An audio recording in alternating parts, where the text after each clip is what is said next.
저도 이제 저희 어머님 돌아가시고 한 10년, 거의 10년 된 것 같아요. 아버님 돌아가시고 한 8년 정도 됐는데, 지금도 어버이날 이렇게 딱 되면은 명절날도 그럽니다. 가야 되나? 어디 가야 되나? 가야 될 것 같은데 갈 데가 없더라고요. 그러니까 다 돌아가셔가지고 갈 데가 없어요. 애들이 이제 뭐 어버이날 밥 먹자 그래서 밥도 먹고 뭐 집으로 찾아오고 그래가지고 그렇게 했지만은 부모님이 다 이미 가신 지 10년이 돼가지고, 근데 아직도 부모님이 어디 계신 것 같고 가야 될 것 같은 마음이 있어요. 아직도. 내가 이게 고하구나, 이제 고하구나 그런 생각이 듭니다. 남은 인생 여러분 부모님들도 건강하게 잘 사시도록 기도하시고 효를 많이 하시기를 주의 이름으로 축복합니다. 제가 효에 대해서는 진짜 설교를 엄청 많이 했어요. 몇십 번, 한 100번 했을 수도 있어요. 그래서 오늘은 그냥 계속 오늘 설교 요한복음 강의하도록 그렇게 하겠습니다. 자, 오늘 요한복음 8번째 시간인데요, 오늘 제목은 인생의 문제를 해결해 주시는 예수님, 그런 주제로 말씀을 전하겠습니다. 우리가 믿는 예수님은 우리의 인생의 문제를 해결해 주시는 분이다.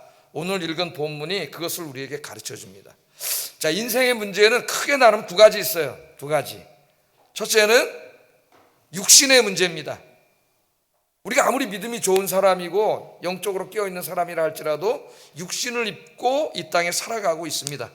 육신을 입고 살아가는 한 우리는 경제적인 문제죠. 의식주 문제, 먹고 사는 문제, 이런 또 질병, 건강의 문제, 또 관계의 문제, 부부간의 문제, 자녀의 문제 등 인생에 많은 문제들이 있어요.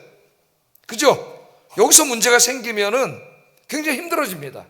행복하지 않고요. 그 인생의 문제가 하나 있어요. 이것이 우리에게 중요한 거예요. 중요하지 않은 게 아니에요. 근데 두 번째는 이것보다 더 궁극적이고 중요한 문제가 있습니다. 이게 뭐냐면 영적인 문제죠. 영적인 문제. 영적인 문제는 우리가 죄사함 받고 구원받는 것에 관한 문제. 좀 더 종말론적으로 생각하면 내세의 문제이고 천국과 지옥에 관계된 문제입니다. 이 문제가 해결되지 않으면 소망이 없는 사람이 되는 것이죠. 근데 오늘 이제 우리가 읽은 이 본문은 예수님께서 이제 혼인잔치집에 참석하셔가지고 포도주가 떨어져서 낭패를 당한 주인을 포도주를 공급해 주심으로 도와주시는 그런 이야기입니다. 이 이야기를 통해서 하나님께서는 우리에게 강력하게 교훈하고 계세요. 그게 뭐냐면 우리의 인생의 문제를 해결해 주시는 분은 주님이시다. 믿습니까? 우리가 해결할 수 없는 인생의 문제에 직면했을 때 그 문제를 해결해 줄 수 있는 분은 주님이시라는 것을 오늘 우리에게 가르쳐 주고 있습니다. 자, 특별히 이 요한복음에는 오늘 이 본문에 나오는 것처럼, 오늘 본문은 이제 첫 번째 표적이라고 했는데요, 7개의 표적이 나온다 그랬죠. 7개 표적. 7개 표적. 그래서 요한복음에서는 예수님이 행하신 어떤 초자연적인 일을 그냥 기적이라고 하지 않아요. 미러클이라고 하지 않습니다. 기적이라는 말을 쓰지 않고 표적이라는 말을 써요. 그래서 예수님께서 기적을 행하신 이유는 기적 자체에 있는 게 아니에요. 기적을 행함으로 막 와 대단하다 막 인간에게 높임 받고 그런 데 있는 게 아닙니다. 여러분, 제가 만일 여기 물을 변화해 제가 포도주로 만들었다면 여러분 어떻게 되겠어요? 제가 신적인 존재가 되겠죠. 예수님의 사역의 본질은 거기에 있지 않습니다. 더 궁극적인 건 뭐냐면은 그 기적을 통해서 바로 예수님이 모든 인류의 죄의 문제를 해결하고 구원해 주시고 이 땅에 하나님 나라를 가져올 구원자, 하나님의 아들이라는 것을 드러내는 것이죠. 그래서 그것을 기적이라고 하지 않고 표적이라 그래요. 표적은 기적 자체가 중요한 게 아니라 기적을 통해서 전달하는 어떤 메시지에 중점이 있는 겁니다. 메시지. 이게 잘못하면 기독교가 기복신앙이나 신비주의에 빠질 수가 있어요. 그래서 요한복음 제일 마지막 20장 30절 31절 요한복음에 나오는 표적 이야기를 읽을 때마다 이 말씀을 꼭 기억해야 돼요. 왜 표적? 그 예수님이 많은 표적을 행하셨는데 요한복음에는 7개밖에 기록을 안 했습니다. 7개. 다른 복음서하고도 또 달라요. 7개를 기록. 왜 7개의 표적을 기록했느냐? 목적이 있어요. 목적. 메시지가 있다고. 읽어보겠습니다. 시작.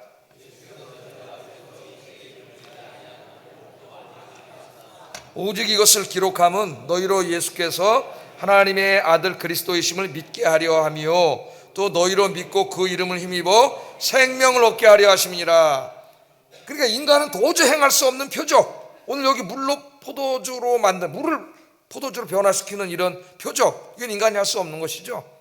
이런 표적을 행함으로써 예수님 무슨 인간적인 영광을 받게 하는 게 목적이 아니라 이분이 바로 누구라는 것, 하나님의 아들 메시아의 구원자라고 하는 것, 이분을 믿어야 구원받는다고 하는 것, 즉 예수님이 그리스도이심을, 하나님의 아들 그리스도이심을 알려주고 그 이름을 믿음으로 생명을 얻게 하기 위함이다. 이렇게 분명한 목적이 있어요. 표적의 목적이. 여기 생명은 이 생명이 아닙니다.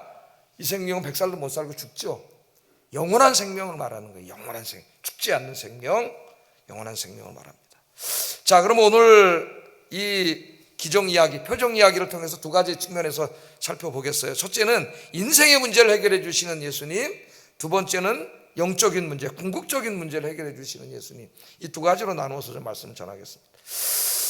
자, 오늘 본문에 보면은 예수님께서는 이제 육신의 어머니인 마리아와 제자들과 함께 혼인집 잔치에 초대를 받으셨어요.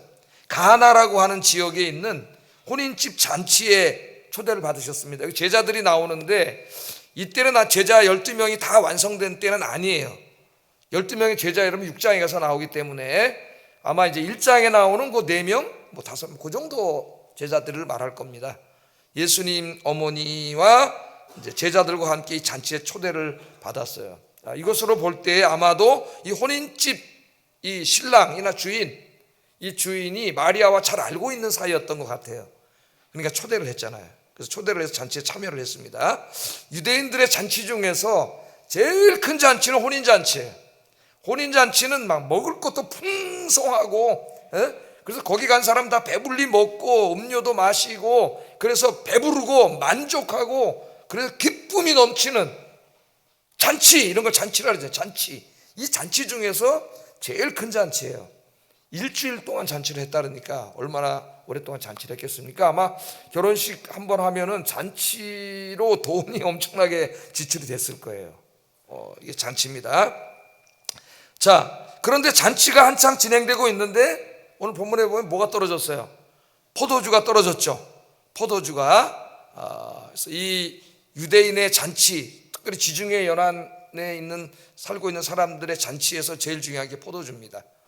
그리고 이제 고대 문헌을 읽어보면은 그 포도즙이 이제 발효되지 않습니까? 발효된 다음에 4대 1로 물을 섞거나 아니면 2대 1 정도로 섞거나 이렇게 섞었다래요. 2대 1에서 4대 1까지. 2대 1로 섞으면은 좀 진해지겠죠. 알코올 성분이 강하게 있겠고, 4대 1로 섞으면 이제 많이 희석이 되겠죠. 나 구약 성경을 읽어보면은 독한 포도주를 먹는 것을 하나님 기뻐하지 않습니다. 유대인들은 아마 4분의 1 더 많이 섞었을 수도 있어요, 물을. 하여튼 고대 문헌에 그렇게 나와 있습니다. 그 사람들의 관습이. 자, 그러니까 이 잔치에 제일 중요한 게 음식보다도 포도주예요. 포도주인데 이 포도주가 떨어졌어요. 자, 이것은 잔치를 충분하게 준비하지 못한 주인의 큰 실수였고, 이거는 정말 망신이었습니다. 망신. 좀 안 좋은 말인데 우리나라 사람들 큰 망신을 당하면 무슨 망신 당했다래요? 개망신. 이 큰 망신을 당한 거예요. 혼인잔치가 진행되는 중에 포도주가 떨어졌다는 것은 유대 사회에서는 가장 수치스럽고 불명예스럽고 체면이 깎이는 일입니다. 우리 여러분 언제 제일 힘들어요? 내 명예와 체면이 확 깎이는 일을 당할 때 제일 힘들죠, 인간은. 그러니까 이제 굉장히 힘든 공경에 처한 거죠. 이 주인이.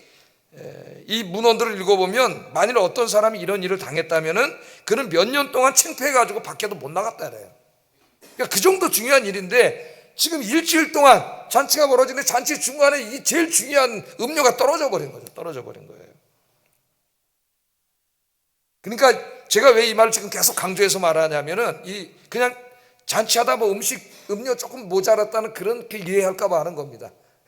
한 인간이 처할 수 있는 공경 중에서 가장 큰 공경에 지금 처해 있다, 이 사람이. 우리가 문화가 다르기 때문에 제가 설명을 하는 겁니다. 자, 그런데 오늘 예수님이 어떻게 하셨어요? 잔치에 필요한 포도주를 공급해 주셨죠. 물로 포도주를 만드셨다. 성경이 그렇게 얘기하죠. 만들어 주심으로 이 잔치집 주인의 이 곤경을 해결해 주셨어요. 그런데 오늘 성경을 읽어보면 예수님이 만들어 주신 포도주는 그 이전에 주인이 준비한 것보다 훨씬 더 질이 좋고 훨씬 더 맛이 있는 음료수라고 그렇게 얘기를 하고 있습니다. 이게 하나하나가 다 중요한 거예요. 지금 오늘 우리에게 주는 교훈이에요. 자, 그래서 주인은 이 더 맛있는 걸 나중에 주니까 칭찬을 받아요, 사람들에게. 보통 사람들이 약사 빨라가지고 맨 처음에 정신이 말짱할 때는 좋은 포도주를 줘서 정말 좋은 포도주 주셨네요, 칭찬하는데 나중에 이제 조금 먹다 보면 알코올이 있으니까 취할 거 아니에요. 그러면 이제 그 다음에 쓱 질이 좀 떨어지는 거를 준다는 거예요. 인간이 그렇게 한다는 거죠. 또 과일 살 때 보면 어떻게 박스가 2줄이면은 윗줄은 막 쌩쌩한데 딱 한 줄 걷어내면 밑에 줄은 어때요? 밑에 줄은 좀 안 좋은 게 들어가 있을 때가 있어요. 그렇게 하면 안 되겠죠. 예. 자, 근데 여기는 뭐라 그래요? 처음에 준 거보다 더 좋은 걸 나중에 주는 정말 훌륭한 주인이다 그러면서 막 칭찬을 하고 막 만족이 넘치고 기쁨이 넘치고 지금 막 진짜 잔치가 더 막 행복해진 거죠. 여기 그런 일이 벌어지고 있습니다. 자, 그럼 한번 생각을 해봅시다, 여러분. 지금 여기 키포인트는 이 도저히 자기의 힘으로 해결할 수 없는 곤경에 처한 사람을 예수님이 그 곤경으로부터 구원해 줬다는 게 핵심이에요. 지금 첫 번째 포인트가 여기 있습니다. 설교 들을 때 포인트를 딱 잘 잡아야 돼, 키포인트를. 그럼 예수님이 왜 혼인잔치집 주인을 이 곤경으로부터 구해 주셨습니까? 성경을 읽어보면 여기에 육신의 어머니인 마리아가 개입하고 있음을 알 수가 있죠. 우리가 오늘 본문에 나오잖아요. 마리아가 결정적인 역할을 합니다. 여기서 3절에 보면 포도주가 떨어진지라 예수의 어머니가 예수에게 이르되 저들에게 포도주가 없다 하니, 그냥 포도주가 없다고 사실을 그냥 알려준 게 아니라 이 안에는 뭐예요? 포도주가 떨어졌으니까 네가 좀 어떻게 해결해 줘라, 그런 의미가 여기 담겨져 있는 거죠. 자, 그랬더니 예수님께서 이 육신의 어머니의 말을 듣고 알겠습니다, 그렇게 말한 게 아니고 좀 알쏭달쏭하게 말씀을 하셨어요. 4절 한번 읽어보겠습니다. 시작. 내 때가 아직 이르지 아니하였나이다. 여러분이 듣기에는 거절하신 것 같아요, 아니면 알겠습니다 그런 것 같아요? 이게 뉘앙스는 거절한 것 같은데 또 그렇게 말하면 틀릴 것 같고 막, 그러니까 지금 말씀을 잘 못하시고, 이게 우리 한글로 읽으면은, 아니 문맥 속에서 읽으면 하여튼 거절하는 것 같이 느껴져요. 나와 무슨 상관이 있습니까? 이런 비슷한 말이 성경에 많이 나오죠. 구약 성경부터. 히브리인들이 말하는 습관인데 그거는 관여 안 하겠다는 말이에요, 거기에 이 의미가. 근데 5절에 마리아가 이 예수님이 이렇게 말씀하시니까 이렇게 답변을 해요. 5절 한번 읽어보겠습니다. 시작. 그대로 하라 하니라. 그대로 하나. 자, 4절에 알쏭달쏭한 말씀은 일단 좀 이따가 다시 해설을 제가 해드리고, 자, 어머니가 이 말을 듣고 하인들에게 말하기를 무슨 말씀을 하시든지 그대로 순종하라. 그럼 마리아는 지금 예수님의 말을 듣고, 예수님이 물론 포도주, 그때는 물인지 뭔지 어떻게 만들지 몰랐겠지만은 이 부족한 포도주를 공급해 주실 것이라고 믿은 거예요, 안 믿은 거예요? 믿은 거죠. 4절에 좀 알쏭달쏭한 말씀을 하셨는데 마리아는 이 말을 듣고 하인들에게 시키는 대로 순종하라고 그렇게 얘기를 해요. 그러니까 긍정적인 말로 받아들인 겁니다. 긍정적인 말로. 그래서 이 말씀을 좀 우리가 이해할 필요가 있는데, 자, 이 마리아는 예수님이 단지 자기 아들이라고만 알고 있는 사람은 아니에요. 그 아이를 잉태할 때에 천사장 가브리엘이 찾아와가지고 이 아이가 앞으로 잉태할 아이가 어떻게 잉태되는지를 가르쳐 주셨잖아요. 성령으로 잉태된다고 마태복음에서는 얘기했고, 누가복음에서는 하나님의 크신 권능이 임해. 그러니까 태어나는 방식은 인간과 같은 방식으로 생겨나고 태어났지만은 그 아기의 생명이 생기는 방식은 인간의 방식이 아니에요. 하나님이 하신 거죠, 하나님이. 그래서 네가 낳을 바 아기의 이름을 예수라 하는데, 이 예수가 온 세상을 죄로부터 구원할 하나님의 아들 메시아다. 이걸 가르쳐 주셨어요. 그러니까 마리아는 알고 있어요, 모르고 있어요? 알고 있잖아요. 지금 알고 있어요. 이것을 알고 있습니다. 그래서 단지 자기 아들이라고 생각했다면 이 얘기를 뭐하러 했겠어요? 해봐야 자기 아들이 어떻게 포도주를 만들어줘. 할 수가 없는 거죠. 그러니까 마리아는 어머니로서 아들에게 얘기하는 게 아니에요. 지금 저와 여러분과 똑같은 처지에서 하나님의 백성으로서 하나님께 이 곤경으로부터 구원해 달라고 이야기하고 있는 거죠. 요청하고 있는 겁니다. 구원하고 있는 거예요. 자, 본문이 그걸 우리에게 가르쳐 주잖아요. 그냥 아들로 생각했다면 그냥 아들하고 얘기하면 그거 어떻게 해줘, 그거를. 할 수가 없는 거죠. 예? 자, 마리아는 예수님이 하나님의 아들이시기 때문에 그는 능히 신적인 권능으로, 놀라운 방법으로, 기적적인 방법으로 모자른 포도주를 능히 채워줄 수 있음을 확신하고 있습니다. 확신하고 있어요. 자, 하나님께서는 이 이야기를 통해서 우리들에게 중요한 신앙적 교훈을 주십니다. 앞으로 예수 믿는 모든 사람들은 마리아처럼 믿음의 사람이 되라는 거예요. 믿음의 사람. 우리 살다 보면 여러분 이 똑같은 문제는 아니겠지만 제가 아까 서론에 말씀드렸잖아요. 의식주 문제, 먹고 사는 문제죠. 그 다음에 건강의 문제, 가정의, 자녀의 문제, 관계의 문제, 직장의 문제 등 어떻게 보면 인생은 문제의 연속. 이런 수많은 문제들이 꼬이고 잘 안 되고 힘들어지고 어려워질 때 어떻게 하라는 거예요? 그냥 주저앉아가지고 절망하고 좌절하지 말고 그 문제를 능히 해결해 주실 수 있는 우리의 주님께 어떻게 하라고요? 요청하라는 거예요. 요청. 해결해 달라고. 그 요청하는 행위가 뭐예요? 기도하는 거지. 기도. 기도해라, 그렇게 말합니다. 마리아는 앞으로 이 땅을 살아갈 모든 그리스도인들이 본받아야 될 믿음의 모델이에요. 믿음의 모델로 우리에게 이렇게 제시하고 있습니다. 그런데 오해하면 안 되는 게 하나가 있어요. 이제 가톨릭 신학에서는 요한복음 2장이 굉장히 중요합니다. 가톨릭 신학에서는. 왜냐하면 그들은 마리아 숭배 사상이 좀 있죠. 그래서 기도할 때 어떻게 기도해요? 마리아에게 중보 기도를 해요. 오 성모 마리아여, 나의 처지를 좀 주님께 말씀해 주세요. 이렇게 여러분 가끔 가톨릭 드라마 보다 보면 그렇게 기도합니다. 그분들이. 그럼 마리아는 뭐예요? 지금 우리와는 조금 다른 레벨에 있는 육신의 어머니로서 어떻게 하는 거예요? 마리아가 우리를 위해서 기도해 주면 더 일이 금방 된다, 이렇게 생각을 하는 거죠. 오늘 본문을 봐라. 마리아가 중보하지 않았느냐, 이렇게 해석을 하고 있어요. 해석을 하고 있습니다. 그런데 그것은 잘못된 해석이고, 아까 제가 4절을 이제 보리에 두었는데 4절 해석이 잘못된 것을 우리가 알 수가 있어요. 마리아는 그냥 그리스도인들의 모델은 맞습니다. 믿음이 훌륭한 분이고, 그러나 우리와는 무슨 어떤 레벨이 다른 또 다른 어떤 분은 아니에요. 그래서 중세에 이 마리아 숭배 사상이 이게 있으면서 어떤 얘기가 생겼냐면, 예수님이 누구냐? 하나님이시지 않느냐? 그럼 마리아는 누구냐? 예수님을 낳지 않느냐? 그러면 예수님은 하나님의 어머니가 아니냐? 이런 해괴한 논리. 요새 우리나라 정치 재판을 하는 거 보면은 판사들의 이 해괴한 논리가 막 나옵니다. 해괴한 논리. 이게 막 나와요. 해괴한 논리. 음주운전하면 죄 아니에요. 죄죠.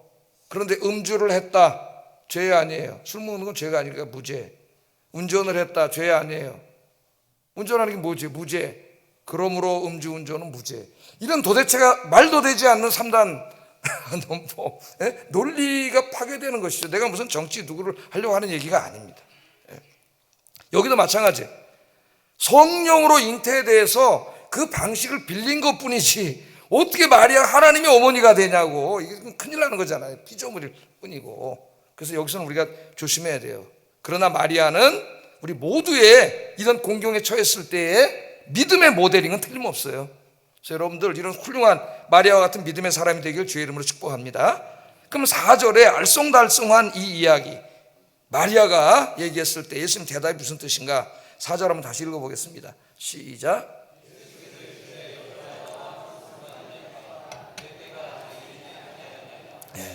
예수께서 이르시되 여자여 나와 무슨 상관이 있나이까? 내 때가 아직 이르지 아니하였나이다.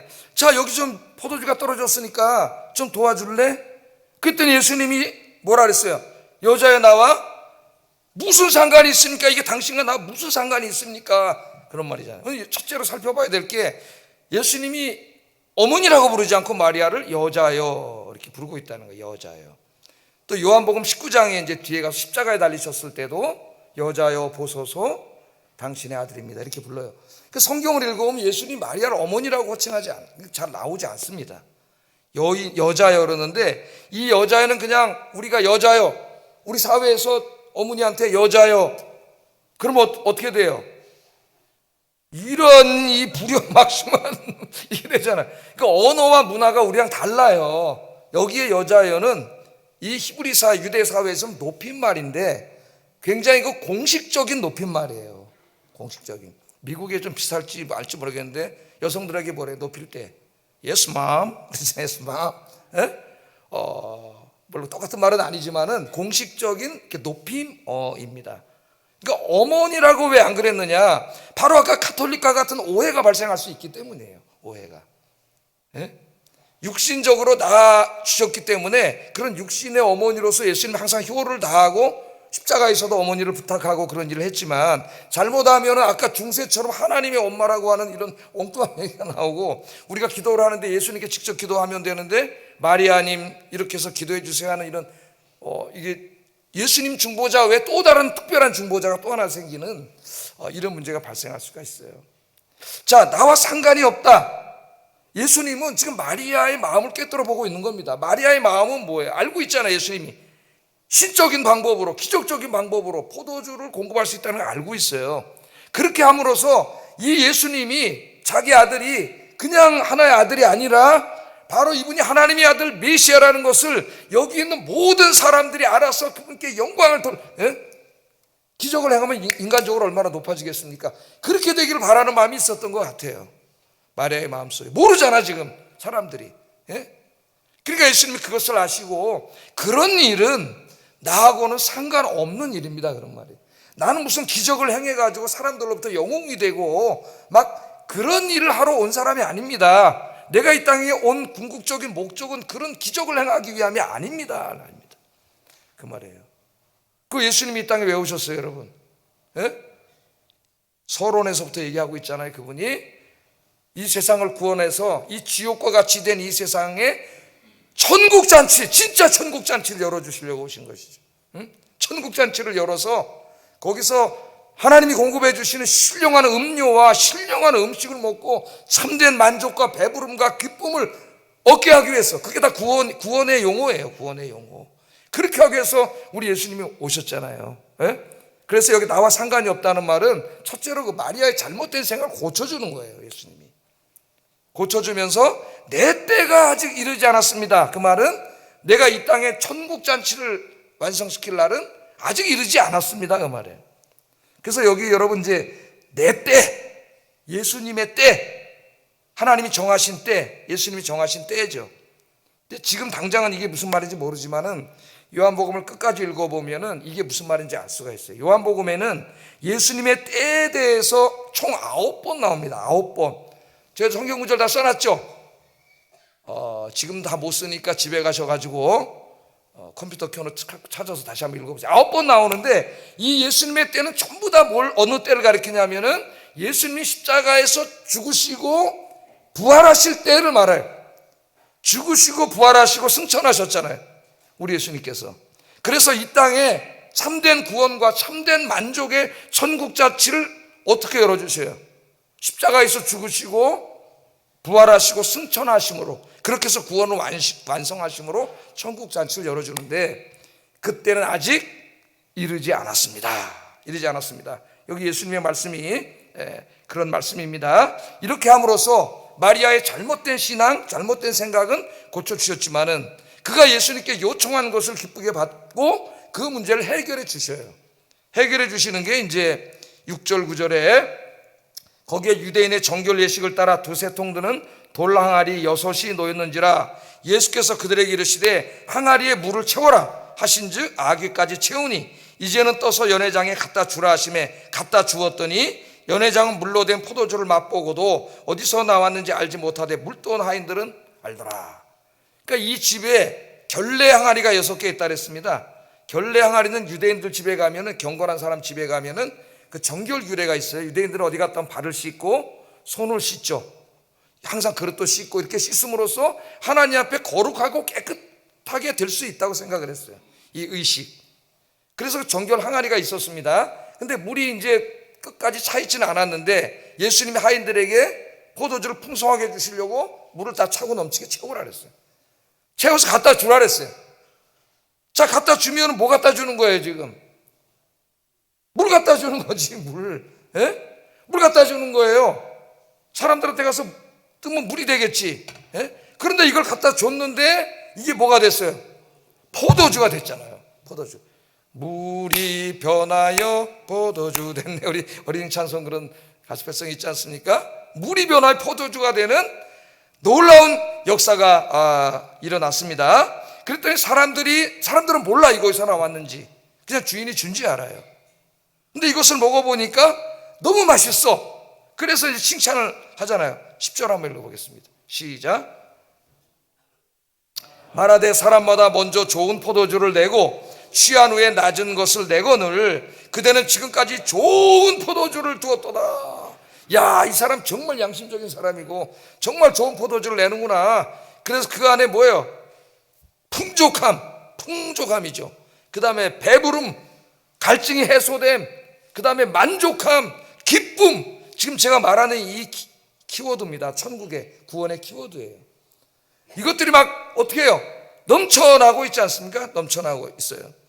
이전에 주인이 처음에 준 것보다 예수님이 만들어주신 것이 비교가 안 될 정도로 더욱 좋아. 그러니까 여러분 기도하세요. 우리 주님이 주시는 거는 세상이 주는 것과 비교될 수 없이 좋은 것인 줄로 믿습니다.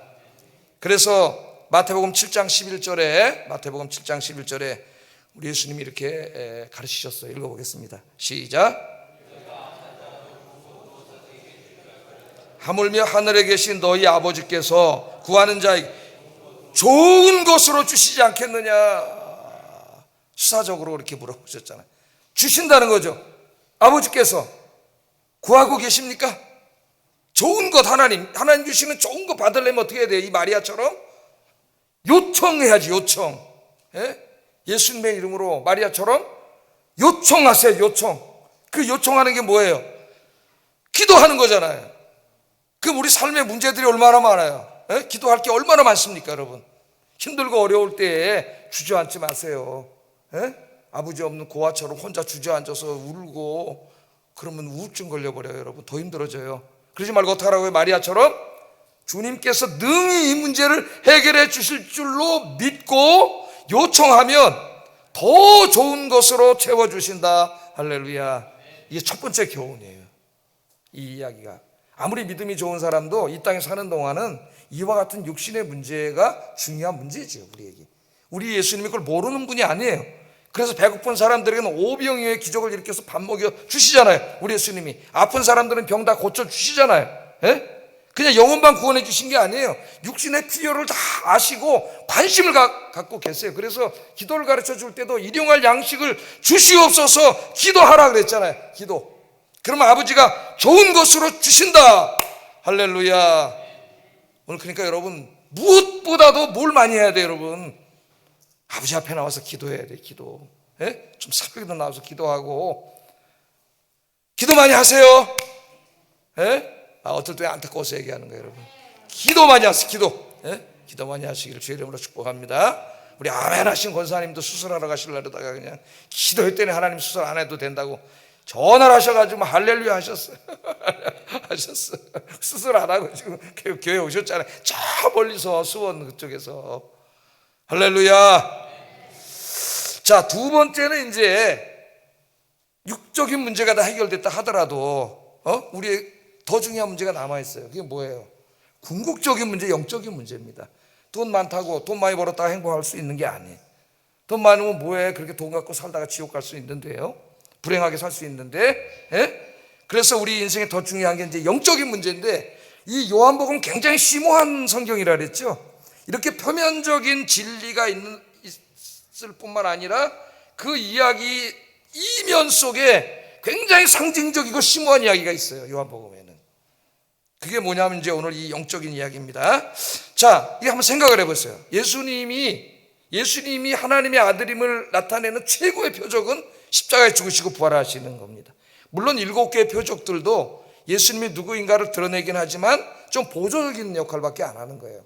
그래서 7개 표적이 있는데 그 중에서 이제 첫 번째 표적, 완전한 표적은 아니지만 그래도 예수님이 하나님의 아들 메시아 구원자임을 알려주는 표적 중에 첫 번째 표적이 뭐예요? 오늘 행한 표적이잖아요. 이 첫 번째 표적을 혼인 잔치집에서 행했다는 겁니다. 여기에 중요한 이제 상징적인 의미가 있어요. 신학적이고 상징적인 의미가 있습니다. 이 부분은 우리 성도님들이 혼자 성경을 읽어가지고는 깨달을 수 없는 부분이기 때문에 하나님이 이제 목회자를 두셨잖아요. 목회자를. 자, 우리 구약 성경을 읽어보면은 메시아 시대에 메시아가 가져올 그 구원의 풍성함과 축복된 상태에 대해서 예언하는 말씀이 여러 나오는데 그 예언들을 보면은 마지막 때에 메시아가 와서 이 땅에 베풀 이 구원의 그 풍성함, 구원의 은혜를 뭘로 비유해서 설명했냐면 잔치집에다 비유를 했어요. 잔치집. 왜냐하면 하나님의 구원이 나에게 임했을 때 나에게 어떤 변화와 축복이 이루어지는지를 몰라. 사람들은 그걸 가장 실감나게 가르쳐주기 위해서 하나님의 구원이 임하면 우리 인생이 어떻게 되냐면 잔치집이 된다는 거예요. 잔치집. 여러분 인생이 잔치집입니까? 잔치집이어야만 해요. 그리스도인의 인생은 잔치집이 된다. 이제 대표적인 말씀이 이사야서 25장 6절입니다. 한번 읽어보겠습니다. 시작.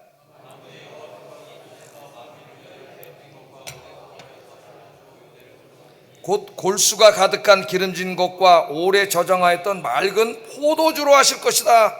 그러니까 메시아가 와서 이 땅에 이제 구원의 은혜, 구원의 잔치가 막 벌어질 때, 이게 잔치집이잖아요. 잔치집 뭐예요? 만군의 여호와께서 이 산에서 만민을 위하여 기름진 것과 오래 저장하였던 포도주로 연회가 뭐야? 잔치잖아요. 잔치를 베풀어 주셔요, 여러분 인생에. 곧 골수가 가득한 기름진 것과 오래 저장하였던 맑은 포도주로 하실 것이다. 이 말씀을 문자로 읽으면 우리가 예수 믿고 구원받으면 하나님이 막 좋은 집도 주시고 막 돈도 많이 벌게 해주시고 막 그렇게 문자로 읽으면 그렇게 읽이잖아요. 그렇게 읽으면 안 되겠죠. 그런 기복신앙으로 가는 거예요. 여기에는 상징적이고 영적인 의미가 있는 것이죠. 여러분 잔치의 특징이 뭐예요? 첫째, 풍요로움이다. 풍요로움. 잔치에는 먹을 것이 많아. 풍요로움. 결핍이 없어요. 부족함이 없어요. 풍요해, 풍요. 그 다음에 이 먹을 게 많기 때문에 잔치집에 있으면 배불러. 배가 안 고파요. 배부르고 만족해. 배부름과 만족이 있어요. 이 다 하나하나의 구원의 축복을 보여주는 키워드예요. 지금 제가 말하는 풍요와 그 다음에 배부름과 만족과 배부르고 만족하기 때문에 기뻐. 거기는 슬픔이 없어요. 눈물이 없어. 기쁨이 가득해. 이게 잔치집에서 나타나는 중요한 일이죠. 잔치의 특징이 바로 그런 겁니다. 그러니까 예수 믿고 내가 구원받게 되면, 내가 주님 안에 들어오게 되면 이 하나님이 약속하신 잔치의 부요함이 내 인생에 이루어지는 거예요. 그럼 어떻게 되는 거예요? 하나님이 주시는 풍요와 만족과 배부름과 기쁨이 넘치는 거예요. 이게 물질적인 것이 아니라 뭐예요? 성령을 통해서 공급해 주시는 영적인 것이에요. 영적인 것. 그러니까 정말 하나님의 구원이 내게 임하고 내가 주님 안에 있으면 지금 여기에 상징적으로 보여주는 이 잔치에서 나타나는 그 풍요와 만족과 배부름과 기쁨, 물론 이건 다 영적인 것입니다. 신령한 것들이 하나님 주시는 그것이 내 삶 속에, 내 가정 속에 넘치게 된다는 거예요. 할렐루야. 그래서 예수 믿고 구원받은 이후에 여러분 주님 안에 거하면, 주님 안에 거하는 게 뭐예요? 늘 예배 안에 거하고 기도 안에 거하고 주의 말씀 안에 거하는 거죠. 주님 안에 거하면 여러분의 인생이 여기 저 가나의 혼인집처럼 뭐가 모자르고 결핍되고 그런 게 아니라 하나님이 주시는 영적인 것들로, 하늘의 신령한 것들로 여러분 차고 넘치는 은혜로운 인생 가정이 될 줄로 믿습니다. 이 가나안의 혼인, 이 가나안 혼인잔치는 첫째로 유대교를 상징해요. 유대교, 오늘 도랑아리 6개도 있잖아요. 거기 물이 있잖아요. 그런데 도랑아리 6개 있는 물이 포도주 없는 걸 해결해 주지 못하지 않습니까? 그게 변화되지 않고는 아무것도 아니에요. 뭘 이야기해 주는, 유대교는 엄청나게 성전도 지어놓고 화려한 예배 의식도 있지만 그것이 인간에게 진정한 만족을 줄 수 없음. 또 헬라 종교들 그 외에 모든 인간이 만든 종교들은 인간에게 참된 만족과 풍요와 배부름과 기쁨을 줄 수 없음. 속지 마시기를, 이걸 얘기하는 겁니다. 오직 주님 안에서만 누릴 수 있는 거예요. 또 이 가나의 혼인잔치는 세상이라고 할 수도 있습니다. 언뜻 보기에 세상은 큰 잔치집처럼 보여요. 먹을 것도 많고 마실 것도 많은 것처럼 보입니다. 요즘 우리나라 경제적으로 잘 살게 돼가지고 정말 좋은 게 너무 많고 백화점 가면 정말 갖고 싶은 게 너무 많고 화려해. 세상이 그렇게 보이는 거예요. 그러나 가만히 들여다보면 거기에는 소망이 없어. 그거 붙잡으려고 쫓아가면 결국 그 뒤에는 죽음이 있어요. 이걸 잘 보여주는 게 탕자의 비유입니다. 여러분, 아버지 집에 살고 있었는데 탕자가 아버지 집에 만족이 있고 풍요가 있고 기쁨이 있고 배부름이 있고 부족한 게 없는데 어느 날 아버지 집에서 살기 싫어, 내 멋대로 살고 싶어. 그 아버지한테 찾아가가지고 아버지 내 거 주세요. 그래가지고 아버지를 떠났어요. 여기 아버지는 하나님이고 여기 탕자는 아담이에요. 아담.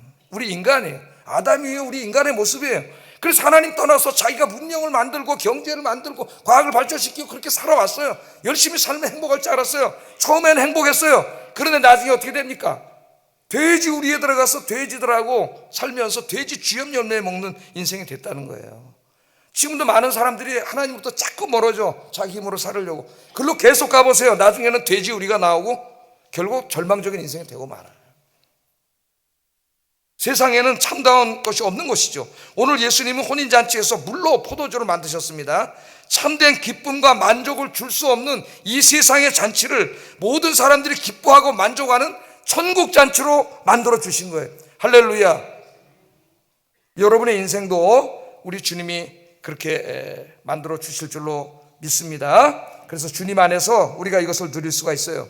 여러분이 예수 믿고 구원받았을 때 성령님이 찾아오셔가지고 이 세상은 다 부족해. 결핍이 지배하고 슬픔이 있고 기쁨이 없어요. 그런데 그 가운데 성령님이 어둠의 세상을 확 뚫고 들어오셔가지고 여러분이 예수 믿을 때 여러분 인생으로 확 찾아와. 뭘 갖다 온 거예요? 천국의 이 만족을 가지고 확 찾아오신 거예요. 여러분. 그래서 여러분 주님 안에 있으면 이 세상에 줄 수 없는 기쁨이 넘치는 거예요. 아, 내가 예수 믿기 전에 세상이 좋은 줄 알았는데 예수 믿고 주님이 성령 안에서 주시는 구원의 축복을 누려보니까 저것들은 비교도 안 돼. 바울은 다 똥이라 그래서 똥, 배설물, 상대가 되지 않는 엄청난 축복을 주시는 거예요. 그런데 고린도후서 6장 8절 10절 한번 읽어보겠습니다. 시작. 유명한 자요, 죽은 자 같으나 보라 우리가 살아있고 징계를 받는 자 같으나 죽임을 당하지 아니하고 근심하는 자 같으나 항상 기뻐하고 가난한 자 같으나 많은 사람을 부유하게 하고 아무것도 없는 자 같으나 모든 것을 가진 자로다. 이렇게 살고 있습니까? 까진 돈 없어도 집 없어도 주님이 주시는 구원의 잔치가 여러분 삶 속에 넘치고 있습니까? 그렇게 살려면 주님 안에 거하셔야 돼요. 매일매일 주님 안에 거하시길 주의 이름으로 축복합니다. 그런데 그것이 이 땅에 있을 때 성령 안에서 영적으로만 누리는 게 아니고 이제 잠시 잠깐은 우리 주님이 오셔요. 그럼 이 세상을, 이 병든 세상을, 이 죽음이 지배하는 세상을 완전히 새로운 천국 잔치집으로 다 새롭게 바꿔주셔요. 그 천국의 모습을 계시록 21장 18절 21절에 이렇게 보여줬습니다. 그림 언어로 보여줬어요. 읽어보겠습니다. 시작.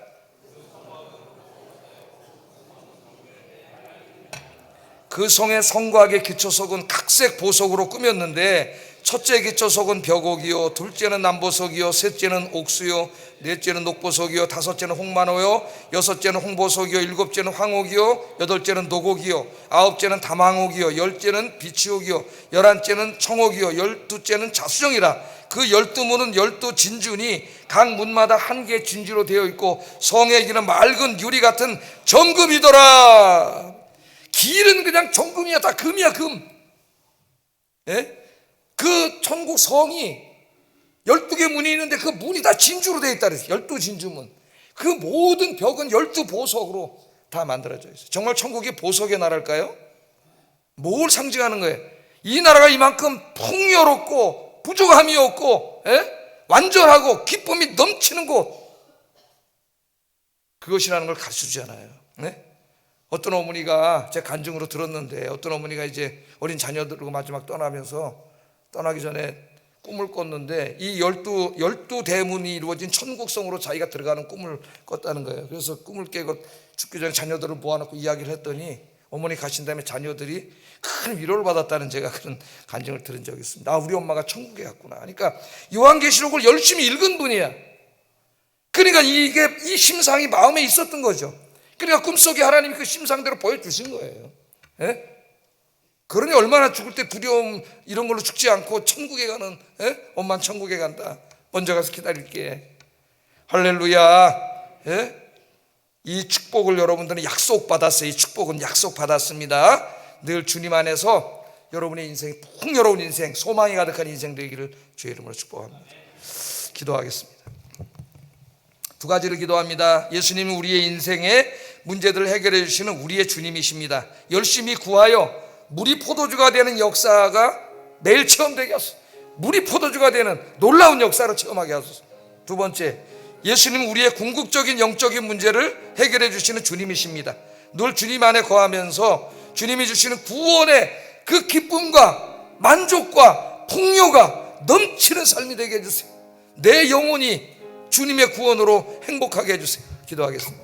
사랑하신 아버지 하나님, 감사합니다. 오늘 이 귀한 말씀을 통해서 우리 예수님은 우리 인생이 처한 육신의 문제만이 아니라 영적인 문제, 궁극적인 문제도 해결해 주시는 분임을 깨우쳐 주신 것 감사합니다. 먼저 감사한 것은 저희 같은 죄인들을 주님 불러주셔서 예수 믿게 하시고 이 축복을 누리게 하신 것 하나님 감사합니다. 주님 없는 것처럼 살지 않게 하시고 늘 주님 안에서 이 땅에 살아가는 동안 필요한 모든 것들을 주님께 요청하고 구하고 기도하는 삶이 되어 물이 포도주로 변하는 주님의 살아계심을 체험하며 살게 하여 주시옵소서.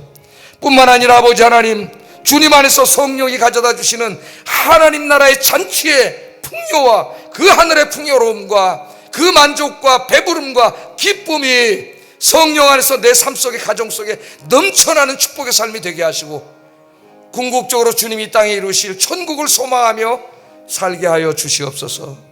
예수님 이름으로 기도드립니다. 아멘.